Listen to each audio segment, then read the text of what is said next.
So let us start with the fixed axis rotation. Fixed axis rotation.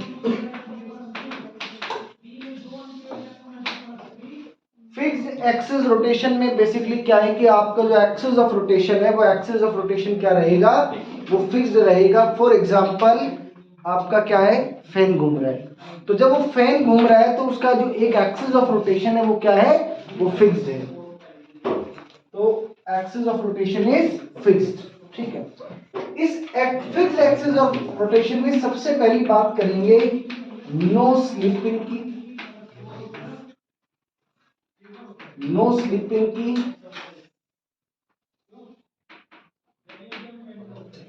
कि कोई slipping नहीं होनी चाहिए, और स्लिपिंग का मतलब क्या हो गया कि कोई रिलेटिव मोशन नहीं होना चाहिए।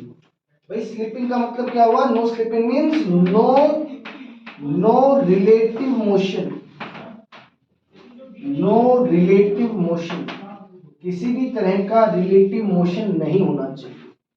अब रिलेटिव मोशन होगा कहां, वहां पर जहां पर दो सरफेसेस क्या होंगे, कांटेक्ट में होंगे, है ना। ये होगा कहां पर, where two surfaces where two surfaces are in contact, जब दो सरफेसेस क्या हो, कांटेक्ट में। इट मीन जो दो सरफेसेस कांटेक्ट में होंगे उनके बीच में रिलेटिव वेलोसिटी भी जीरो होनी चाहिए और उनकी रिलेटिव एक्सेलरेशन भी जीरो होनी चाहिए। हम इन दोनों में से किसी एक कंडीशन का, हो सकता है कहीं दोनों कंडीशन का इस्तेमाल करना पड़े, रिलेटिव वेलोसिटी जीरो और या फिर रिलेटिव एक्सेलरेशन जीरो, और कहीं जरूरत पड़ी तो दोनों, ऐसा होना चाहिए। ये कंडीशन इंपोज कहां पर करेंगे, ये कंडीशन वहीं इंपोज हो सकती है जहां पर दो बॉडीज आपकी क्या होंगी, कांटेक्ट के अंदर होंगी। क्लियर है। एक क्वेश्चन के साथ इसको समझते हैं, एक क्वेश्चन के साथ इसको देखते हैं। क्वेश्चन देख लेते हैं,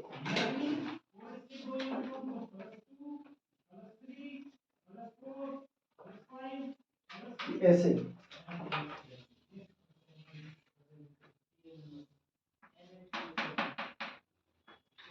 ये बेसिकली आपकी पुली है जिसका मास क्या है, m, इसका रेडियस r,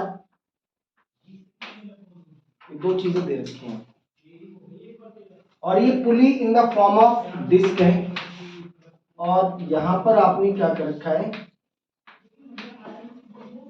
एक मास m को हैंग कर दिया, and the system is released from rest, and the system is released from rest. इस सिस्टम को आपने रेस्ट से क्या कर दिया है, रिलीज कर दिया है। You have to find out, लिखो, you have to find out angular acceleration of the pulley, you have to find out the angular acceleration of the pulley and tension in the string, and tension in the string, and the tension in the string। Tension बताना है, angular acceleration बताना है। इस पुली का wait mg act करेगा, FPD की अगर बात करें तो इस पुली का वेट mg एक्ट करेगा, यहां पर इस ब्लॉक का वेट स्मॉल mg एक्ट करेगा, यहां कुछ टेंशन होगी। सो बेसिकली अगर हम बात करें कि ये जो पुली है ये घूमेगी, लेकिन इसके यही इसकी एक्सिस ऑफ रोटेशन है, यही का है इसकी एक्सिस ऑफ रोटेशन, इसी के अबाउट घूमेगा ये।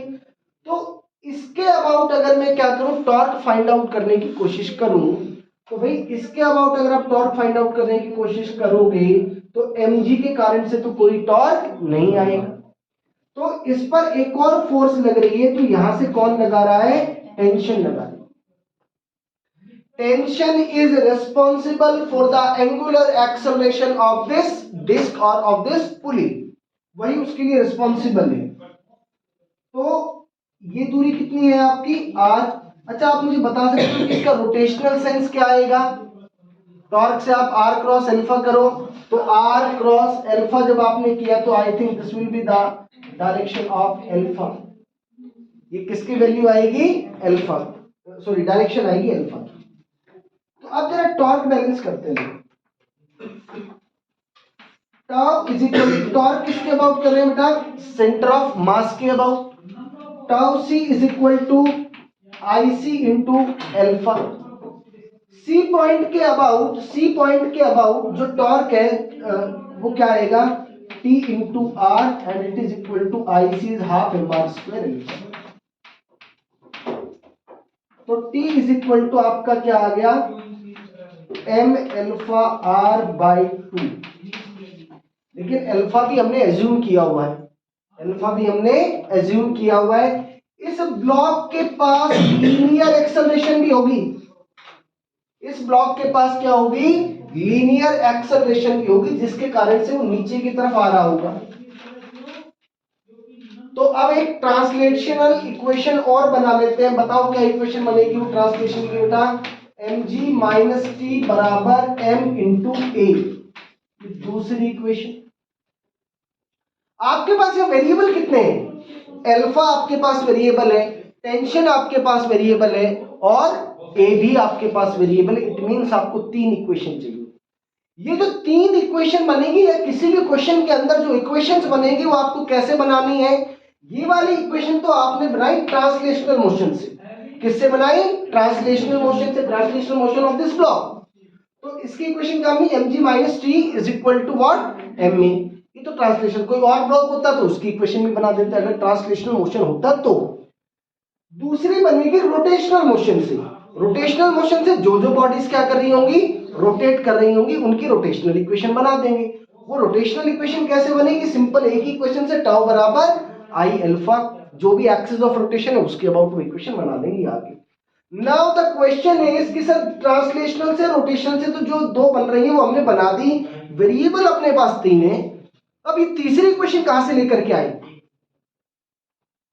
द थर्ड इक्वेशन इज कि यहां पर दैट विल बी, हमेशा ध्यान रखना, तीसरी इक्वेशन हमेशा आएगी condition four, condition four, condition four no sleeping, condition four no sleeping यहां से बनेगी हमेशा। रोटेशनल ट्रांसलेशनल के बाद किसी इक्वेशन की रिक्वायरमेंट होगी तो पक्की बात है, तो आपको वो कहां से बनानी पड़ेगी इक्वेशन? रोलिंग विदाउट स्लीपिंग की कंडीशन से या नो स्लीपिंग की कंडीशन से। अब इसको यहां पे देखो, एक बार ऐसे विजुलाइज करने की कोशिश करो बेटा कि ये जस्ट यहां पर ये जो स्ट्रिंग और पुली का एक पॉइंट कांटेक्ट में है क्या? अरे स्ट्रिंग भैया आप देखो, स्ट्रिंग भी नीचे की तरफ आ रही है, और अगर आप देखो कि वो जो पहिया जो है, वो पुली जो है वो भी घूम रहा है। वो अगर घूम रहा है तो देखो स्ट्रिंग की एक्सेलरेशन तो नीचे की तरफ कितनी है? ए। अगर मैं पुली की लीनियर एक्सेलरेशन देखने की कोशिश करूं तो ए बराबर क्या आएगा? Are alpha. उसकी डायरेक्शन कैसे होती है? हमेशा टेंजेंशियली, ऐसे टेंजेंशियल जाएगा। ये यहां पर ये कितनी आई? R alpha. तो आर एल्फा तो किसकी एक्सेलरेशन हुई? वो जो पॉइंट किस पे के ऊपर है? पुली के ऊपर। और ये ए किसकी एक्सेलरेशन आई? स्ट्रिंग के ऊपर। इन दोनों के बीच में क्या नहीं होनी चाहिए? स्लिपिंग नहीं होनी चाहिए। इट मींस ए और आर एल्फा को क्या होना पड़ेगा? बराबर होना पड़ेगा। This is your third equation, A is equal to R alpha. क्या ये इक्वेशन समझ में आई आपको कि सर ये पॉइंट ऑफ कांटेक्ट था, इस पॉइंट ऑफ कांटेक्ट पे स्ट्रिंग की एक्सेलरेशन नीचे की तरफ है ए, और जबकि ये जो पुली जो घूम रहा है तो इसके रोटेशनल के कारण से जो टेंजेंशियल एक्सेलरेशन बनी आर अल्फा, वो डायरेक्शन कहां है? डाउनवर्ड। ये दोनों क्या होने चाहिए? बराबर होने चाहिए। अब आपके पास तीन इक्वेशंस हैं और तीन ही वेरिएबल्स। इनको जब हम सॉल्व करेंगे, मैं इनको डायरेक्टली लिख देता हूं, इनको जब हम सॉल्व करेंगे तो A comes out to be 2mg divided by capital M plus 2m। Tension की जो वैल्यू आ रही है that is capital M small m g divided by capital M plus 2m। और अल्फा की वैल्यू कुछ नहीं, इसी को डिवाइड कर देंगे आर से।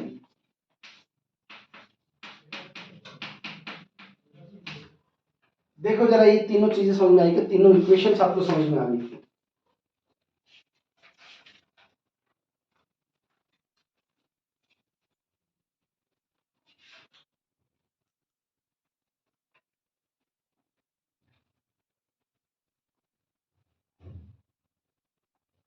बताओ क्लियर? अरे ये क्लियर है क्या?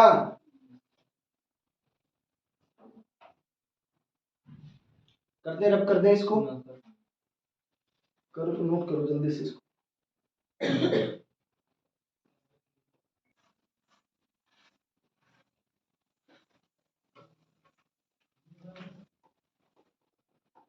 देखो अब एक क्वेश्चन और देखते हैं।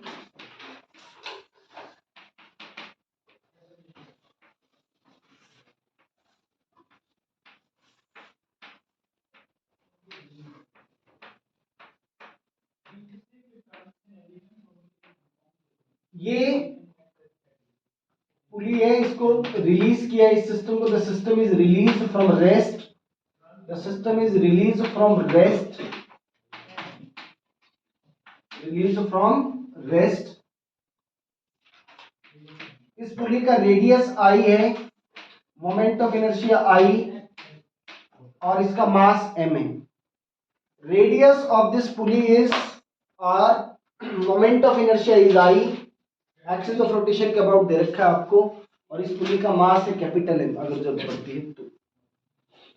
द सिस्टम इज रिलीज्ड, आगे लिखे आप क्वेश्चन में, assume sufficient friction, assume sufficient friction between the string and the pulley, between the string and the pulley, and there is no slipping, and there is no slipping anywhere, कहीं पर भी slipping नहीं है। ये हो गया। Now my very first question is, मैं इसी क्वेश्चन से एक छोटा सा क्वेश्चन और आपसे पूछता हूं। if there is no friction, अगर यहां पर कोई फ्रिक्शन नहीं है, if there is no friction, does rolling possible?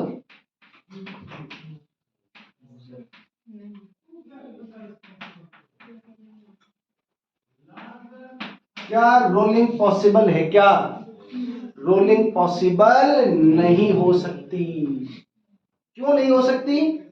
ये तो यहाँ पे स्ट्रिंग हमेशा क्या कर जाएगी? स्लिप कर जाएगी। स्लिप कर जाएगी तो ये उसको कभी भी घुमा नहीं पाएगी। तो ये बात ध्यान रखें, लिखें आप सब लोग, friction is necessary, friction is necessary here for rolling. Basically friction एक सपोर्टिंग फैक्टर है। फ्रिक्शन क्या है? एक सपोर्टिंग फैक्टर है। चलो तो एक बात तो ये होगी कि does rolling possible? No, rolling is not possible. Now the next part is a question, ये भी दे रखा है small m1 is greater than m2, ये दे रखा है। अब क्वेश्चन ये है कि ये जो दोनों साइड, लेट अस से कि इस वाली स्ट्रिंग में टेंशन T1 और इसमें टेंशन T2 मान लेता हूं। अगला क्वेश्चन ये है कि does T1 is equal to T2, क्या T1 और T2 बराबर होंगे? यहां पर बताओ, क्यों नहीं हो सकते बराबर? किसका मास अलग अलग है? क्या बात करो, पूरे ट्रांसलेटरी पोर्शन में आपने तो मास अलग अलग ही किए थे, टेंशन सेम माना था वहां तो हमेशा।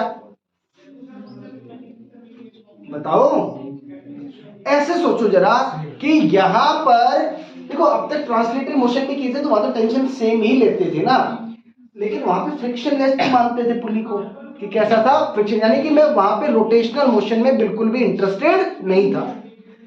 अगर क्या हुआ, जरा सोचो कि इस टॉर्क, इस वाले पुली को घुमाने के लिए आपके पास तीन फोर्सेस ही अवेलेबल है। एक उसका खुद का वेट, क्या उसके खुद के वेट के कारण से पुली घूम सकता है क्या? क्यों? क्योंकि ये तो कोई टॉर्क ही जनरेट नहीं कर रहा, ये तो कोई टॉर्क जनरेट नहीं कर रहा। T1 कितना टॉर्क जनरेट कर रहा है? T1 इसके बाद बात कर रहा हूं, T1 इंटू आर, और दूसरा टेंशन कितना जनरेट कर रहा है? T2 into are. मुझे डायरेक्शन बताओ कि दोनों की जो टॉर्क की डायरेक्शन है वो सेम है कि ऑपोजिट है? देखो अगर आप तो कहते हो, सुनो पहली बात तो ये सुनो, अगर T1 और T2 बराबर हो जाते हैं तो ये टॉर्क और ये टॉर्क दोनों मैग्नीट्यूड में तो क्या हो गए? सेम। दोनों मैग्नीट्यूड में क्या हो गए? Same. What about direction? Opposite direction है। देखो इसके अबाउट आर ये है और एफ कहां लग रहा है? इस पे नीचे की तरफ। क्या सेंस आया है? क्लॉकवाइज और सॉरी एंटी क्लॉकवाइज। और इसके कारण अगर बात करोगे तो क्लॉकवाइज। इट मींस अगर T1 और T2 बराबर हो गए तो दोनों का मैग्नीट्यूड ऑफ टॉर्क सेम है but direction opposite. Net torque अभी भी क्या आया? जीरो। और अगर नेट टॉर्क जीरो है तो ये जो पुली है ये आपका घूम नहीं सकता। अरे घूम सकता है क्या? इसीलिए क्या होगा? T1 is not equal to T2। T1 और T2 बराबर नहीं होंगे। T1 और T2 बराबर हो ही नहीं सकते। फ्रिक्शन जीरो भी नहीं हो सकता, फ्रिक्शन भी कुछ नॉन जीरो होगा। चलो अब इसका आगे का पार्ट सॉल्व करते हैं। तो बेसिक सा पार्ट हो गया जो आपको पता होना चाहिए। नोट नहीं किया? चलो तो सबसे पहले हम बना लेते हैं ट्रांसलेशनल इक्वेशन। अच्छा तो एक बात समझ में आ गया कि सर ये T1 हो गया, ये T2 हो गया। अच्छा ये M1 ज्यादा है तो इधर ये इसकी एक्सेलरेशन A1 या A मान लो। दूसरी साइड वाले ब्लॉक की एक्सेलरेशन सेम की अलग? यार अलग कैसे होगी? एक्सेलरेशन तो लीनियर एक्सेलरेशन होगी, जितना ये ब्लॉक नीचे चलेगा उतना ये ब्लॉक ऊपर चला, तो इसकी एक्सेलरेशन अपवर्ड डायरेक्शन में आएगी बट सेम ही आएगी। इक्वेशन देखो कितनी वेरिएबल्स आ चुके हैं आपके पास। T1 T2 A। पहिया भी घूम रहा है क्या?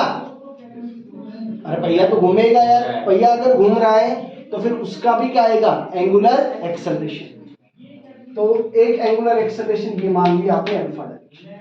मुझे डायरेक्शन पता नहीं था पहिया कौन से डायरेक्शन में घूमेगा, मैंने ऐसे एज्यूम कर लिया कि ये वाली डायरेक्शन आपने एज्यूम की है। तो ये वाली डायरेक्शन टॉर्क की T1 के कारण से आई कि T2 के कारण से आई? T1 के कारण से आई। आप T1 की डायरेक्शन क्या आ रही थी आपकी? Anti clockwise. मैंने भी एंटी क्लॉकवाइज ही लिया। कुल मिला के कितने वेरिएबल्स बन चुके हैं? 4 वेरिएबल बन चुके। 4 इक्वेशन तुम्हें चाहिए होंगी। सबसे पहले ट्रांसलेशनल इक्वेशन। कितनी ट्रांसलेशनल इक्वेशन बना सकते हो यहां से? दो, एक M1 के लिए और दूसरा M2 के लिए। M1 के लिए इक्वेशन बताओ क्या बनेगी? M1G माइनस P1 बराबर M1A। इस वाले ब्लॉक के लिए, दूसरे वाले ब्लॉक के लिए equation T2 minus M2G। T2 minus M2G is equal to M2A। Rotational equation, rotational equation यही है आपका एक्सिस ऑफ रोटेशन। mg के कारण से कोई टॉर्क नहीं आया। आपने एंगुलर एक्सेलरेशन की डायरेक्शन एंटी क्लॉकवाइज में माननी है, माने कि वो फोर्स जो एंटी क्लॉकवाइज में टॉर्क जनरेट करेगी उसका मैग्नीट्यूड ज्यादा होगा। It means T1r minus T2r is equal to I alpha। This is the rotational equation. 3 ही इक्वेशन बन पाई है। What about the fourth equation? Fourth equation कहां से लेकर के आऊं? नो स्लीपिंग कंडीशन से लेके आनी पड़ेगी आपको। कहां से? नो स्लीपिंग कंडीशन से। नो स्लीपिंग कंडीशन से। स्लीपिंग या तो ये यहां पे या फिर यहां पे, दोनों जगह बात एक ही है। क्या इक्वेशन बन जाएगी? A equal to R alpha. 4 equation और 4 ही वेरिएबल्स। कितने इक्वेशन है आपके पास? 4। और कितने वेरिएबल्स हैं? 4। 4 इक्वेशन 4 वेरिएबल सॉल्व कर लेंगे। क्या आपको इक्वेशन बनानी आ गई? कुछ भी नया काम नहीं किया हमने, कुछ भी नया काम नहीं किया। एक तो आपने सिर्फ क्या किया? ट्रांसलेटरी इक्वेशन, ये आप बहुत पहले से लिखना जानते हो। दूसरी इक्वेशन कहां से लिखी है? रोटेशनल से। रोटेशनल की इक्वेशन कौन से लिखनी है? Tau is equal to I alpha, जिसके अबाउट आप टॉर्क निकाल रहे हो। ऑब्वियस है किसके अबाउट निकाल रहे हो? एक्सिस ऑफ रोटेशन, उसके अबाउट आपने मोमेंट ऑफ इनर्शिया निकाली। क्वेश्चन में दे रखा था कि वो आई अल्फा है, आई है सॉरी, तो आई अल्फा है। और एक जो लास्ट कंडीशन आई, लास्ट जो इक्वेशन आई, वो इक्वेशन कहां से बनाई आपने? Condition for no slipping, condition for no slipping. Clear है? कर लो, नोट कर लो, फिर और क्वेश्चन करते हैं।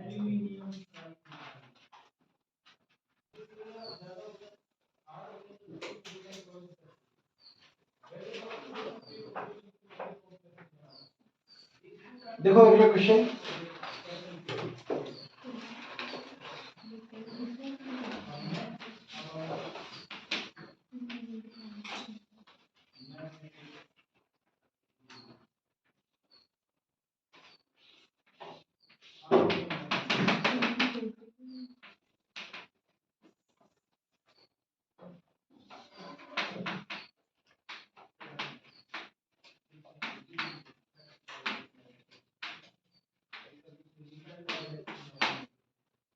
एक ये व्हील शेप्ड बॉडी है।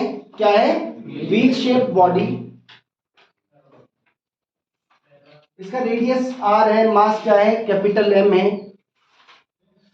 टॉप मोस्ट पॉइंट पे आपने एक हॉरिजॉन्टल फोर्स एफ लगा दिया। इस पे टॉप मोस्ट पॉइंट पे आपने क्या लगा दिया? एक हॉरिजॉन्टल फोर्स एफ लगा दिया। आपको बताना है, देखो जरा क्वेश्चन में, क्वेश्चन पूरा नोट कर लो। A wheel-shaped body is kept on a rough horizontal surface. A wheel-shaped body is kept on a horizontal rough surface. A horizontal force F, a horizontal force F at topmost point, as shown in figure, as shown in figure, as shown in figure. Find the acceleration of center of mass. Find the acceleration of center of mass, comma, angular acceleration, and frictional force, acting at the point of contact, and frictional force acting at the point of contact, assuming rolling without slipping, assuming rolling without slipping, assuming rolling without slipping.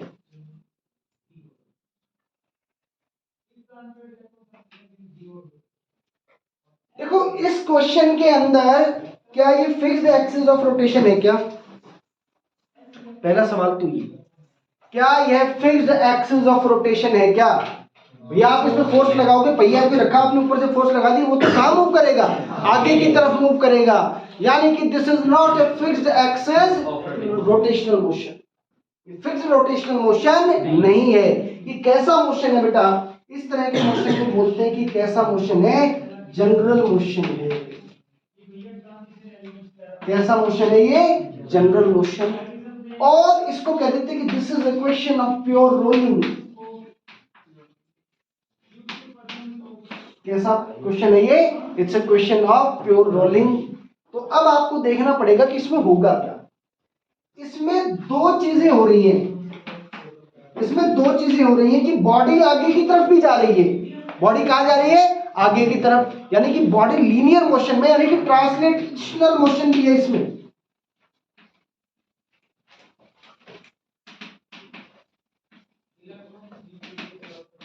कैसा motion है?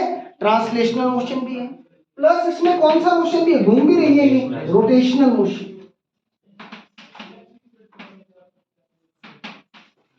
It means axis of rotation is moving, axis of rotation भी क्या कर रही है, move कर रही है। अभी भैया यहां तक थोड़ी देर आगे मिलेगा, तो अभी तो एक्सिस ऑफ रोटेशन ये थी, थोड़ी देर बाद ये, इस तरह से एक्सिस ऑफ रोटेशन आपकी क्या करती चलेगी, मूव करती चलेगी। इट मीन्स यहां पे आपके पास ट्रांसलेटरी पैरामीटर्स भी होंगे, यानी कि ट्रांसलेशनल वेलोसिटी भी हो सकती है, ट्रांसलेशनल एक्सेलरेशन भी हो सकती है, और रोटेशनल एंगुलर वेलोसिटी भी होगी, और रोटेशनल की आपकी एंगुलर एक्सेलरेशन।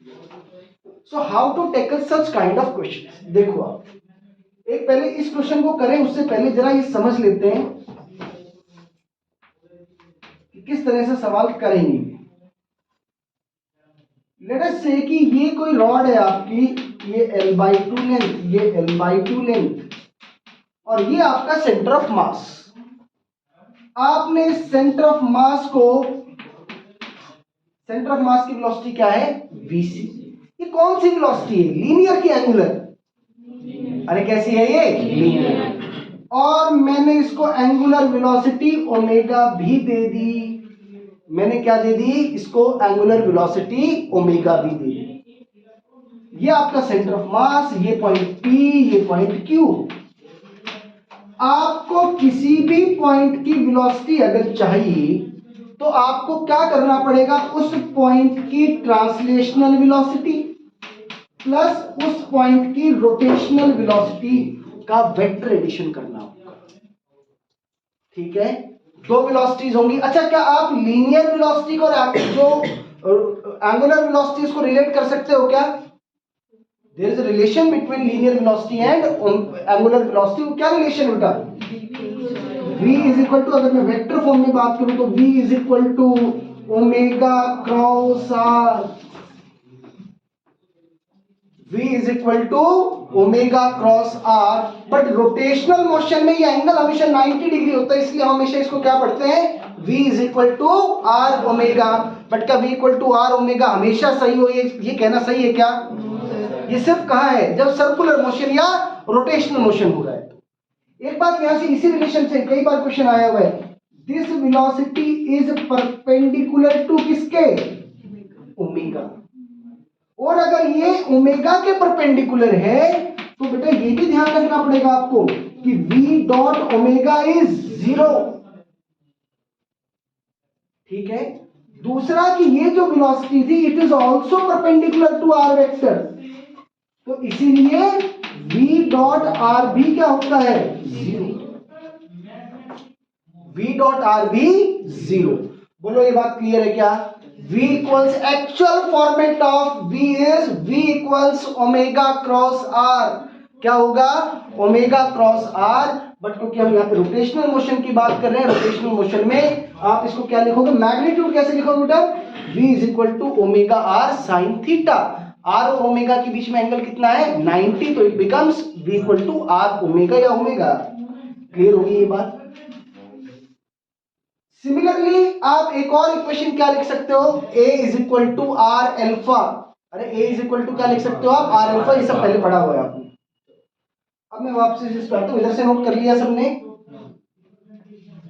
चलो देखो, इस वाले क्वेश्चन में मैं कहता हूं भैया मुझे p पॉइंट की वेलोसिटी बताओ। The question is you to find out the velocity of p। तो जो वेलोसिटी सेंटर ऑफ मास की है, जो वेलोसिटी सेंटर ऑफ मास की है, वो लीनियर वेलोसिटी तो बॉडी के हर एक पॉइंट की होगी। अरे वो तो हर एक ट्रांसलेटरी मोशन की यही तो खास बात थी ना, कि अगर मैं इस पार्टिकल को इधर घुमा रहा हूं तो इसमें जितने भी पार्टिकल्स हैं उन सबकी ट्रांसलेशनल वेलोसिटी क्या रहेगी, सेम। यानी कि सर इस पॉइंट पर इसकी एक वेलोसिटी तो vc रहेगी, पक्का है। लेकिन एक और वेलोसिटी आएगी, वो किसके कारण से, रोटेशनल वाले फैक्टर के कारण से। That is always along the tangential at that point. उस पॉइंट पर वो वेलोसिटी कैसी आएगी, tangential, in the direction of omega, in the direction of omega. तो ओमेगा की डायरेक्शन किधर है, ये देखो क्लॉकवाइज डायरेक्शन में इस पॉइंट पर टेंजेंट ड्रॉ कर दो। आपने टेंजेंट ड्रॉ किया तो यहां पे वेलोसिटी रोटेशनल के कारण से क्या आई, L बाई 2 इंटू ओमेगा। क्या VC और ये ओमेगा के कारण से जो वेलोसिटी आई दोनों की डायरेक्शन सेम है क्या? तो भैया P पॉइंट की वेलोसिटी क्या लिख देनी जानी चाहिए? VP is equal to VC plus L by 2 omega. What about velocity of C? Sorry, what about velocity of Q? Q point की और बात करो बेटा, ये चीज ध्यान रखना, ये बड़ी इंपॉर्टेंट चीज है जो मैंने अभी लिखी है, इस पर क्वेश्चन आता है बोर्ड पर। Q पॉइंट की वेलोसिटी हो, देखो भाई Q पॉइंट की वेलोसिटी तो एक तो VC जो है वो तो है ही, ओमेगा के कारण से इस बार इसकी डायरेक्शन कहां आएगी? Opposite L by 2 omega. कितनी आएगी? L by 2 omega. तो L बाई 2 ओमेगा की डायरेक्शन तो इससे क्या है? ऑपोजिट। तो Q पॉइंट की वेलोसिटी क्या लिख दोगे? VC minus L by 2 omega. लेकिन ये तो कब होगी? जब VC बड़ी होगी किससे? L बाई 2 ओमेगा से। And it is equal to L by 2 omega minus VC। अगर क्या हो जाए, अगर आपका L बाई 2 ओमेगा बड़ा हो गया किससे? VC से, तो in that case velocity of Q will be written like this. और अगर दोनों बराबर हो गए, अगर दोनों आपके बराबर हो गए तो L बाई 2 ओमेगा बराबर हो जाएगा। अगर L बाई 2 ओमेगा बराबर VC के, इन that case it will be equal.